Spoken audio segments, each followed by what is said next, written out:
ఇస్రో చేస్తున్న అద్భుతాల గురించి మనందరికీ తెలుసు. చంద్రయాన్-3 విజయం తర్వాత ప్రపంచమంతా ఇస్రో సామర్థ్యాన్ని కొనియాడింది. అయితే ఇప్పుడు ఇస్రో మరో ప్రతిష్టాత్మక ప్రయోగానికి డెడ్ లైన్ సిద్ధం చేసింది. చంద్రుడిపైకి మనిషిని పంపే ఈ ప్రయోగంతో భారత్ ప్రఖ్యాతి మరింత పెరగనుంది. గగన్యాన్ ప్రయోగంతో పాటుగా అంతరిక్షంలో భారత్ స్పేస్ సెంటర్ నిర్మాణానికి సమయం ఆసన్నమైంది. అయితే ఈ ప్రయోగం అనుకున్నంత ఈజీనా? గగన్యాన్ ప్రయోగం ఎలా చేపట్టనున్నారు?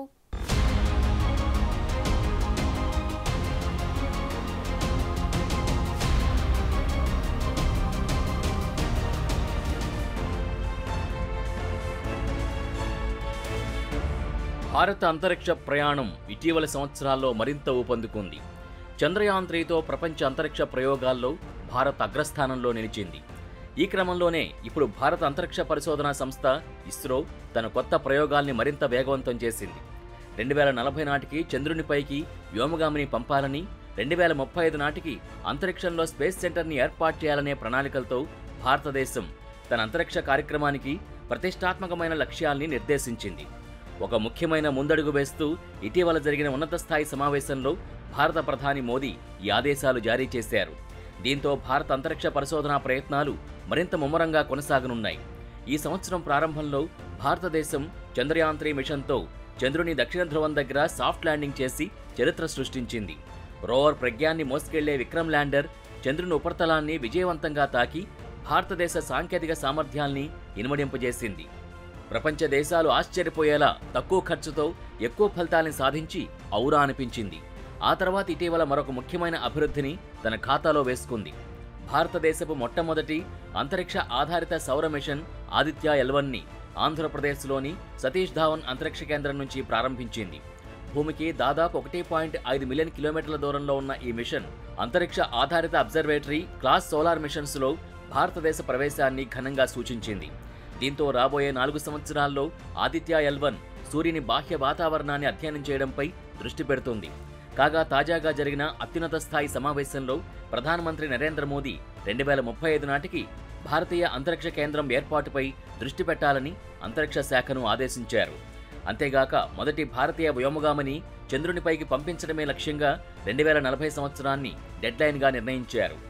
భారత్ గగన్యాన్ మిషన్లో పురోగతిని అంచనా వేయడానికి, దేశ అంతరిక్ష పరిశోధన ప్రయత్నాల భవిష్యత్తును వివరించడానికి ఈ సమావేశంలో కీలక నిర్ణయాలు తీసుకున్నట్టు తెలుస్తోంది.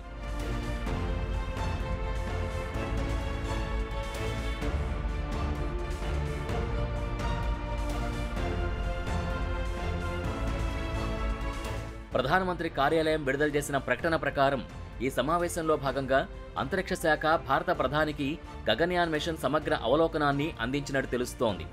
ఈ మీటింగ్లో హ్యూమన్ రేటెడ్ లాంచ్ వెహికల్స్, వాటి వ్యవస్థల అర్హతల వంటి కీలకమైన సాంకేతికతల అభివృద్ధి గురించి వివరాలపై చర్చ జరిగింది. హ్యూమన్ రేటెడ్ లాంచ్ వెహికల్ HLVM-3కి సంబంధించిన 3 అన్క్రూడ్ మిషన్లతో సహా సుమారు 20 ముఖ్యమైన పరీక్షలు ప్లాన్ చేయబడ్డాయి. క్రూ ఎస్కేప్ సిస్టమ్ టెస్ట్ వెహికల్కు సంబంధించిన మొదటి ప్రదర్శన అక్టోబర్ 21న షెడ్యూల్ చేయగా, ఈ మిషన్ 2025 లాంచ్ కోసం ట్రాక్లో ఉందని సమావేశం నిర్ణయించింది. ఇక ప్రతిష్టాత్మక అంతరిక్ష యాత్రల్ని సాధించడానికి, చంద్రయాన్ మిషన్లతో సహా చంద్రుణ్ణి అన్వేషించడానికి రోడ్ మ్యాప్ను అభివృద్ధి చేసే బాధ్యతను అంతరిక్ష శాఖకు అప్పగించినట్టు PMO తెలిపింది. అంతేకాకుండా ISRO next generation launch vehicle, కొత్త లాంచ్ ప్యాడ్, హ్యూమన్ సెంట్రిక్ ప్రయోగశాలలు, సాంకేతికతలపై కూడా పనిచేస్తున్నట్టు PMO వెల్లడించింది. కాగా human rated launch vehicle, crew escape system, space suit, సిబ్బంది మాడ్యూల్ లోపల పర్యావరణాన్ని నిర్వహించే వ్యవస్థల వంటి అనేక సాంకేతికతలు గగన్యాన్ మిషన్ కోసం మొదటిసారిగా అభివృద్ధి చేయబడుతున్నాయి. ఈ సందర్భంగా భారత సామర్థ్యాలపై ప్రధాని మోదీ విశ్వాసం వ్యక్తం చేశారు. అంతరిక్ష పరిశోధనలో కొత్త శిఖరాల్ని అధిరోహించడానికి దేశ నిబద్ధతను ధృవీకరించినట్టు PMO తెలిపింది. దీంతోపాటు Venus orbiter mission, Mars lander mission దిశగా కృషి చేయాలని శాస్త్రవేత్తలకు ప్రధాని పిలుపునిచ్చారు. కాగా వీనస్ మిషన్కు సన్నాహాలు కూడా జరుగుతున్నాయని, ఇది ఇప్పటికే కాన్ఫిగర్ చేయబడిందని ప్రస్తుత ఇస్రో చీఫ్ S. సోమనాథ్ ఇటీవల పేర్కొన్నారు. సోమనాథ్ ఈ మిషన్పై శాస్త్రీయ ప్రయోగాల వివరాల్ని అందించినప్పటికీ 2019 ప్రతిపాదనలో thermal camera, mass spectrometer, cloud monitoring కెమెరాతో సహా 12 పేలోడ్లు ఉంటాయని పేర్కొన్నారు.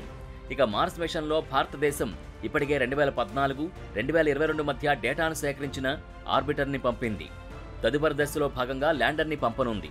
అయితే దీన్ని అమెరికా, చైనా ఇప్పటికే సాధించాయి. రష్యా కూడా అంగారక గ్రహంపై విజయవంతంగా దిగింది.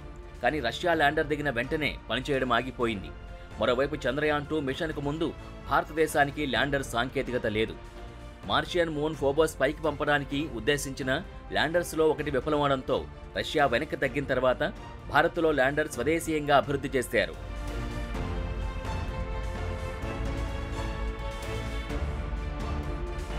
ఇక గగనయాన్ కోసం లక్ష్యం నిర్దేశించడంతో ఇస్రో తన పనిని మరింత వేగవంతం చేయాల్సి ఉంది.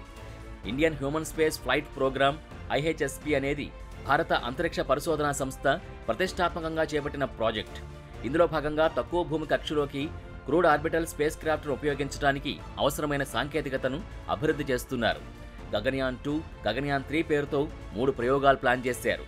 ఈ 3 సిబ్బంది లేని విమానాలు 2024లో ప్రారంభించనున్నట్టు గతంలో ప్రకటించారు. తర్వాత 2025లో LVM-3 రాకెట్లో సిబ్బందితో కూడిన విమానాలు పంపనున్నట్టు తెలుస్తోంది.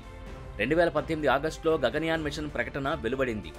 దానికి ముందు ఇస్రో మానవ అంతరిక్ష యానానికి ఎక్కువ ప్రాధాన్యత ఇవ్వలేదు. కానీ 2007 నుంచి సంబంధిత సాంకేతికతలపై పనిచేస్తోంది. ఇందులో భాగంగా క్రూ మాడ్యూల్ అట్మాస్ఫియర్ రీఎంట్రీ ప్రయోగం ప్యాడాబాట్ పరీక్షను నిర్వహించింది.